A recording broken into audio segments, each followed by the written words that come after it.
Can we have a conversation about whoopings and spankings and physical discipline of your kids? I remember even as recent as middle school for me, which was in the 90s, it was a thing for kids to get paddled at school by the school administrators, the dean, the principal, just depending on what the school's policy was. The fact that that was so recent back in the 90s is actually kind of wild now that I think about it. Was that something that was really just a thing in the South, or did that happen in other areas of the country? I'm from Florida, so that was a thing. Did that happen in Cali? Did that happen in other states? Y'all let me know in the comments. But anyway, you might have grown up in the era where you had to go get a switch off a tree, go get the belt, or just get hit with the closest thing, the closest object in the room to you when you were cutting up, doing something that you knew you weren't supposed to be doing, or doing something that you didn't know that you weren't supposed to be doing. And I know the scripture says, spare the rod, spoil the child. I get all of it. I know all of that. And I know that in hindsight, you might feel like you turned out okay. And maybe, maybe you don't. Either way, I'm not here to argue with you about whether the physical discipline methods chosen by our parents, or maybe even chosen by us at some points on this parenting journey, was the best or the more effective one. That's a whole nother conversation that requires a whole nother lot of layers that I'm going to save for a whole nother day and a whole nother video.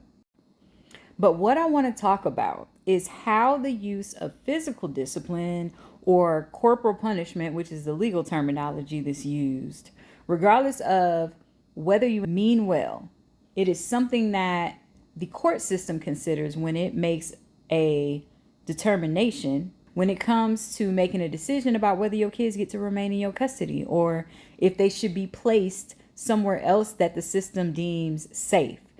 Sometimes that might be with the other parent. Sometimes that might be with a family member. Sometimes that might be with the strangers who have contracted to serve as foster parents, and they'll be assigned to take care of your kids. Sometimes it might be temporary, but once the system is involved, it could also turn into a situation where it can become permanent, where your parental rights are stripped and the kids that you knew will no longer belong to you. And that is my concern.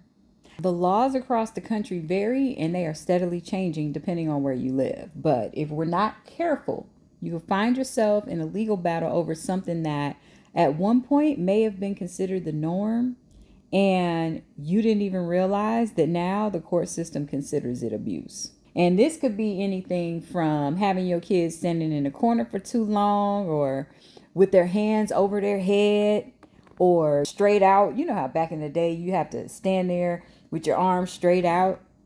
Having your kids do push-ups or squats or some other kind of physical activity, that could be considered abuse in the state's eyes. You may have gotten cursed out when you was a kid and thought nothing of it, right? Growing up, somebody cursed you out as an adult. Sit y'all over there on the floor, and now you mess around and say the wrong thing to your kid and they will deem you someone who perpetrates emotional, verbal, and psychological abuse. In some instances, you could barely raise your voice without someone turning something into something that puts you at risk of losing your kids or your kids becoming a part of the system.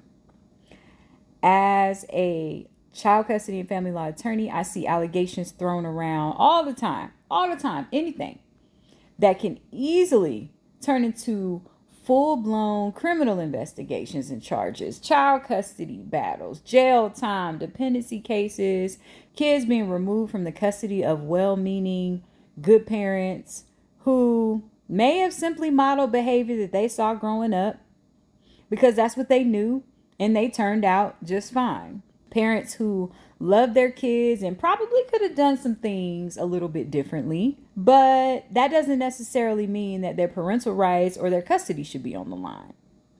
And so again, can we have the conversation about the discipline methods that we use with our kids? Because whether you believe that the methods that are used or have been used in the past are appropriate or the best for your kids, if the system disagrees, you may find yourself and your kids at risk. And because it's such a heartbreaking situation for anyone to be in, I just want you to be extremely mindful of this. Don't give these people a reason. I've handled cases where parents just being parents. I'll whoop your butt. I'm gonna spank your butt. And child go to school, tell somebody teacher or tell their teacher, my parents always telling me that they gonna whoop my butt, or just showing, walking around and telling other kids, I'm gonna whoop your butt, right? And then it gets blown out of proportion into a whole thing about the parent threatening the child and it's subjecting the child to, we got to be mindful of the things that we're saying around our kids, the things that we're saying to our kids, the tone that we're using with our kids. Yes, your kids need discipline. Of course they do. But we also have to be extremely mindful of the things that can easily be taken out of our own control. So if you got a not so fun story with DCFS, CPS, Child Protective Services, whatever they call it in your area, getting involved in your life, share it in the comments for perspective so people can understand. I ain't making this up. I'm not trying to tell you what to do, but I'm trying to put you up on game so that you don't find yourself in a situation where we got more kids that don't have parents, or their parents at least.